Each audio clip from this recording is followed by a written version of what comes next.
Hello my dear students, welcome back to Online Plus. We have already discussed about the introductory part of the chapter 5 from your NCERT book Science, that is separation of substances. Today we are going to discuss the next part of this chapter. Let's begin with that. So let's begin. Students, as you know, on a day-to-day basis, we are faced with various instances when we are required to separate substance from one another. Here you can see that sometimes we are separating tea leaves from the tea while serving it. Then that is the very need for separation of substance. That is something we encounter on a daily basis. Okay. Here you can see the picture of this separating tea leaves with a strainer. Next, to separate grains from the stalks while harvesting. This is also a separation method. Then another, like milk or curd, is churned to separate the butter. So the process of churning milk or curd is separate from milk or curd. Butter is separated. Okay. So by this way there is need of separation of substance. That is something we encounter on daily basis. Okay. So we have found three pictures to separate two dissimilar but useful elements, like in case of butter and milk is churned in order to obtain butter. Then to segregate useless elements from the useful ones, like in case of separating tea leaves from tea. Then also to remove and discard impurities or potentially harmful substances, like picking out small pieces of stones and other impurities from rice and wheat. Okay.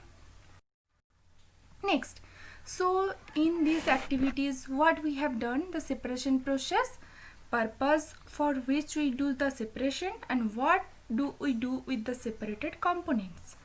So by the process separating stone from rice, the main purpose to separate two different but useful components. Okay. Then what do we do with the separated components? We throw away the solid component. Okay. In case of churning milk to obtain butter, here the main purpose to remove the non-useful components. And what do we do? What do we do with the separated components? We throw away the impurities. Next separation process, that is separate tea leaves to remove impurities or harmful components.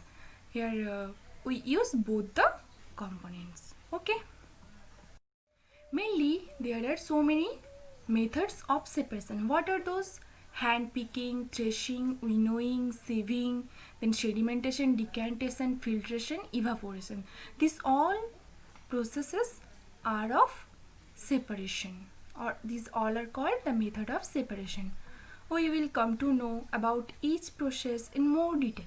Today we only discuss about the first method of separation, that is hand picking. Okay. Now we will see what is hand picking. Actually, hand picking is a very simple process of separating slightly bigger sized harmful substances or other useful substances or impurities, like small pieces of stones, then husk and dirt from the grains of wheat, pulses, rice, is called hand picking.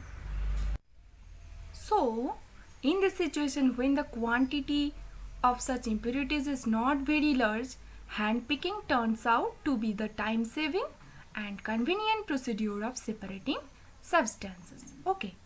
So it takes very less time. Okay. So bring here the activity is there by which you can understood the process hand picking. This is already in your textbook. Okay.